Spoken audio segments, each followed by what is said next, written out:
impressions of Kamala yesterday. Howard Stern, he's a weak guy. He's weak. He's going, what about. It was so ridiculous. Even she was embarrassed. It was like softball. But all of them. Howard, I knew him very well. I was on the show many times. I used to think he was good. Then I dropped him. And I dropped him like a dog. Trump despises most. Love him the most. I don't hate Donald. Donald's doing his thing. I hate you for voting for him. The Trump voter who you know idolizes the guy he despises. You I hate.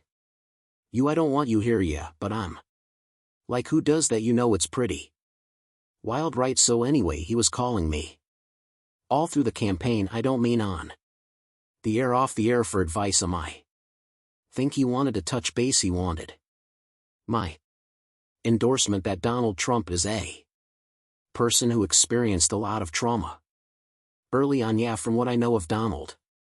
In his relationship with his father. It sounds it sounds like, wonder what Trump's really like off camera. Howard Stern knows, and it's juicier than a spray tan orange at a tanning contest. Turns out that Donald was spilling tea on Stern's show for years, dropping gems wilder than his hair in a wind tunnel. From treating women like PRI's pigs at a county fair to making creepy comments about his own daughter. Trump was basically chaos in a suit. Stern just popped Trump's ego balloon like a pin to an overinflated blimp. Remember when Trump was just a loudmouth reality TV star? Yeah, well, on Howard's show he was even louder and weirder. Stern called him one of his top 5 guests of all time. Top 5, the same category as rock legends and comedy icons, or maybe Stern was ranking by sheer absurdity. Either way, Trump proved he's always good for a laugh or a cringe. Tune in for more drama than a soap opera set in a hairpiece factory. I wish he'd go into psychotherapy. I'd be so proud of him if he did. He flourish, but he never has. I mean, he never would. There's no way. I do not believe he's ever done psychotherapy because he's demonstrating a lot of the behaviors that I recognize, and I think as an interview I've noticed this. Just when I used to interview on I don't get to interview him anymore. Unfiltered chaos was radio gold. The guy had less filter than a fish tank and about as much decency as a dumpster. On a hot day, whatever popped into his spray tan brain came spilling out. Consequences be damned. It was like watching a train wreck, but instead of a train it was a walking ego with orange undertones. His favorite pastime ranking women on a scale of 1 real classy stuff. Nothing says future president like objectifying humans on national radio. But hey, consistency is key, right? He treated everyone like props in his own reality show. Howard Stern, a guy who literally gets paid to shock people, was legitimately stunned by Trump's audacity. If the shock jock himself is shocked, you know you're dealing with peak insanity. It's like if Satan showed up at a bar and complained about the temperature of hell, but Trump's appearances weren't just car crash entertainment. They were a peek inside the mind of someone who clearly knew how to play the game. These rants were basically campaign ads before he even announced he'd run. Legendary oversharing. Personal life check, business dealings check, unsolicited takes on politics, pop culture, and pineapple pizza double check. So what else did Trump drop on air? Oh, buckle your seatbelt, buttercup. This roller coaster has more twists than a pretzel factory on steroids. Stay tuned for the wildest takes from the king of cringe himself, Donald Trump. Yeah, okay. How many times did you have Donald Trump on? I too many to count, so that's what I want to see. I want to see Camp David. I want it liberated. Donald Trump appears 11 times in my book, and it's a fascinating little ride through the book. It on, and I say it in the book, he was maybe one of the best top 5 guests of all time, and when you go there you're Treated like a king and the president of the United States shouldn't be going to a place called Camp David. He should be in the White House working. He was wild. I thought I was wild. He would come on. He would start assigning numbers to women, and 9 Trump bragged about storming beauty pageant dressing rooms like he was inspecting 5-star hotels. Not teenage girls' privacy. I own the pageant, so I'm allowed to go. And he reportedly said, inspecting what exactly? Donnie, the emergency exits, or were you just looking for free upgrades to first class? And let's not forget his stellar take on Ivanka. If she weren't my daughter, maybe I'd date her. Excuse me while I bleach my brain and cancel Thanksgiving. Entirely family affairs don't get much creepier than that unless he starts complimenting her prom dress. But wait, there's more. Trump also used Stern show as his personal megaphone for conspiracy theories. Remember Birthergate? Yeah, he was peddling that nonsense way back when, proving that if there's one thing Trump loves more than himself, it's baseless drama. Every outrageous comment, every creepy quip, every wild claim, it all added up to the perfect storm of chaos. Stern wasn't just hosting a podcast, he was documenting a train wreck in real time. These revelations are like opening a time capsule of absurdity, a peek into the mind of a man who somehow became the leader of the free world. Hilarious, sure. Terrifying, absolutely like a clown at a horror movie premiere. It's equal parts laughable and unsettling. Oh, and if you thought peeping into pageant dressing rooms was bad, buckle up. Howard Stern dropped another bombshell. Trump made some seriously awkward, borderline inappropriate remarks about Ivanka's looks. He was talking about his daughter was the most attractive woman he ever met, and how much you thought you was hot. Do it, but he was very susceptible to flattery, and if you gave, and I noticed this in your interviews with him, you would throw out something like your poll numbers. You know, I've never seen anything like this. Well, it's a definite. But what about Anka? How does she feel about being the unwitting star of her dad's creepy commentary circus? Well, that's where things get messier than a toddler trying to eat spaghetti. Poor Anka is caught in a game of dodgeball, weaving through awkward questions while trying not to throw Daddy Dearest under the bus faster than you can say pivot. It's like she's stuck between saying, yeah, my dad's totally normal, and screaming, help me, I'm being gaslight by my own DNA. So yeah, while Trump keeps winning awards, nobody asked for Ivanka's left playing damage control, and we're all just sitting here wondering, how did we get here? Entire career, or at the very least I could see that place they call Camp David guy for real. What is he doing? Like RA rang them 1 through 10. 1 through 10 I went going home, but in your mind a great guest? No, a great guest, because he would say anything that came into his mind. He was completely unfiltered. Oh, absolutely. Someone had asked me, said, why do you call him Mr. Trump? I said, because it loosens him up.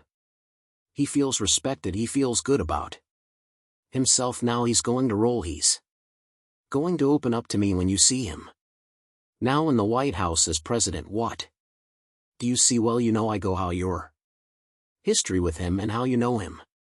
Well, first of all, it's unbelievable to me, and I've documented my thoughts about how this whole candidacy even came about. Let's dial it back for a SEC and get real. Psychologists aren't exactly handing Trump trophies for his parenting skills here. In fact, they're sounding the alarm cells louder than a fire drill in a nap room. This kind of behavior, it's like Trump took the Healthy Family Dynamics manual, used it as kindling, and then Liv tweeted the bonfire. Experts are ringing the warning bells about objectification, boundary violations, and turning familial relationships into a soap opera. Even Jerry Springer would reject. In short, Trump's antics are about as healthy for Family dynamics as deep frying a Snickers bar at midnight. Sure, it might sound exciting, but it's ultimately a disaster waiting to happen. So what does this say about old Donnie's character? Brace yourself, Buttercup, because it's not pretty. Stern's revelations paint a picture of a guy with all the emotional boundaries of a toddler in a toy store on Black Friday. We're talking someone who apparently skipped the "don't objectify your own daughter" memo and somehow decided to burn the entire notebook it came from. This begs the question: if Trump can't handle basic decency when discussing his own kid, how exactly are we supposed to trust him with, oh, I don't know, leading an entire nation without setting everything on fire? Food for thought, or maybe just another reason to hide under the covers until this clown car of a presidency drives off into the Senate. You'll read about he gets into an argument with the Daily News gossip columnist A.J. Benayer. They're fighting over a woman get NBC to raise up his salary and to keep The Apprentice on. Well, and I would bet the farm on that was the last time you spoke to him. I spoke to. This is such a long saga with Donald. Hold on to your hats, folks. Just when you thought Trump's ego couldn't inflate any further, it turns out the reality TV president tried to rope in none other than Howard Stern as his political wingman during the 2016 campaign. Yeah, that Howard Stern, the king of shock radio, the guy who made fart jokes in interviews with strippers into an art form. Picture this: Trump hair flapping in the wind like a distressed caucaspelled guy whose claim to fame is pushing every boundary imaginable. It's like asking a circus clown to perform open heart surgery. Sure, it'd be entertaining, but probably not the best idea for anyone involved. But here's where it gets deliciously awkward. Stern, ever the straight shooter, revealed that he's actually a big supporter of, you guessed it, Hillary Clinton. Can you imagine the tension? The guy Trump wanted to prop up his image is literally rooting for team opponent. Talk about a mic drop moment.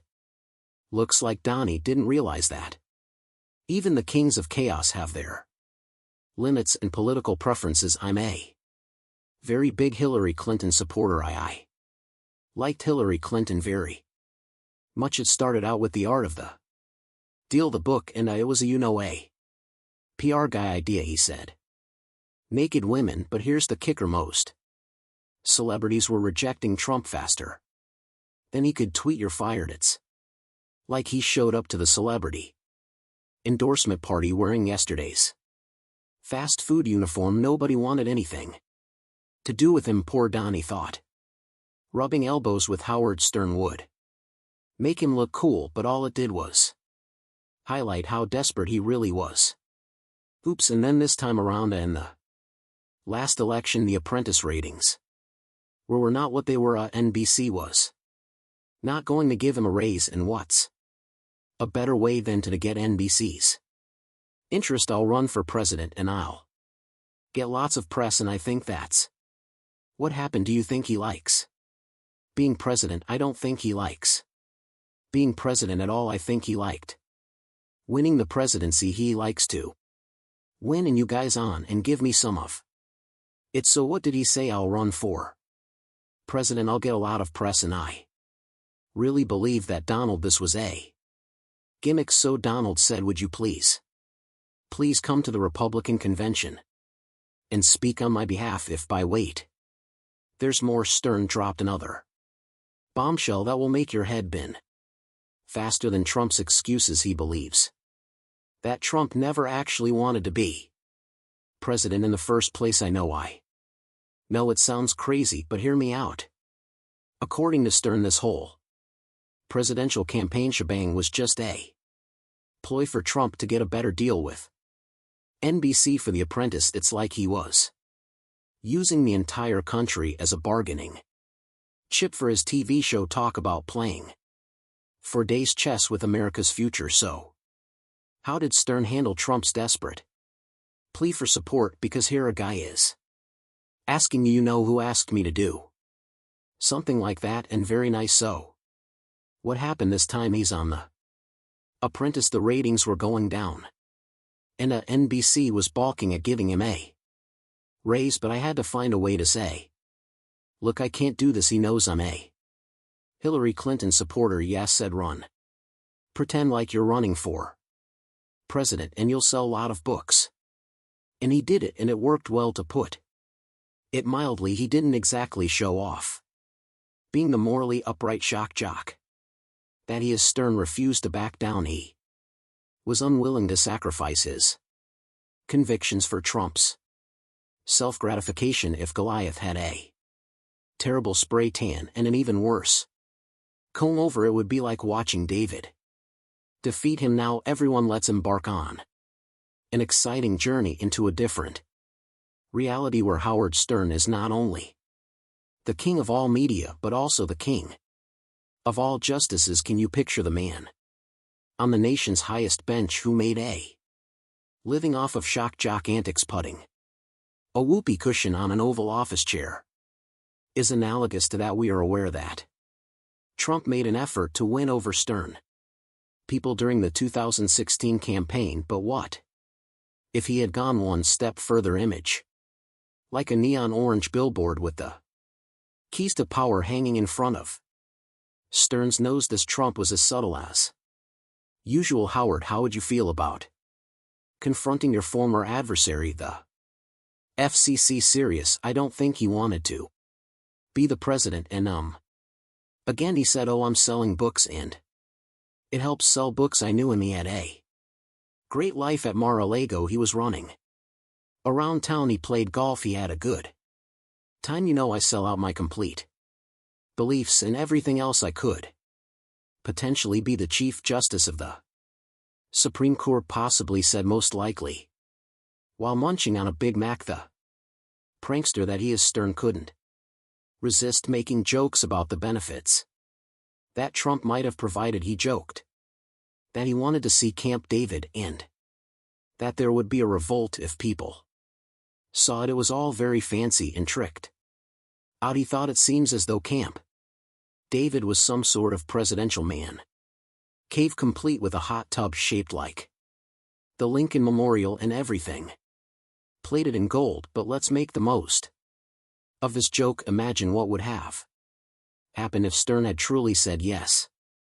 Instead of wearing a solemn black robe, Chief Justice Howard Stern would likely arrive at the Supreme Court wearing a leather jacket and sunglasses. Said, I might run for president. He put out his first book. Second book he put out, it was again like 4 years later. He said, I didn't handle it gracefully because nothing screams future world leader like throwing toddler-level tantrums over rejection instead of respecting Stern's integrity. Trump probably hit tweet harder than he hit the gym, which fair warning isn't saying much. See, Stern had more to lose by endorsing Trump than by staying true to himself. By refusing to sell out, he proved he values principles over pandering. Who would have thought the guy who once asked celebs about their sex lives would end up as a voice of reason in a sea of madness? This raises a bigger question: what happens when celebrities step into politics? Spoiler alert, it's not all red carpets and applause. Celebs risk losing fans faster than Trump loses lawsuits, facing backlash fierce enough to make a bad hair day feel like paradise. But Stern stood firm, showing us that integrity matters even in a world where it feels scary. In fact, watching a shock jock outclass a former president is like seeing a raccoon solve a Rubik's Cube. Unexpected, but oddly satisfying as Trump gears up for yet another White House bid. Voters might want to remember Stern's story. This isn't just some washed-up reality star we're talking about. It's the same guy who thought barging into beauty pageant dressing rooms was a-okay. So next time you hear him boast, just picture the man who confused the Oval Office with a boardroom and nuclear codes with a Golden statue class right in the end. Howard Stern showed us all how to stand your ground even against an orange tornado of ego if the mega hat fits well. Maybe it's time to rethink sizing charts.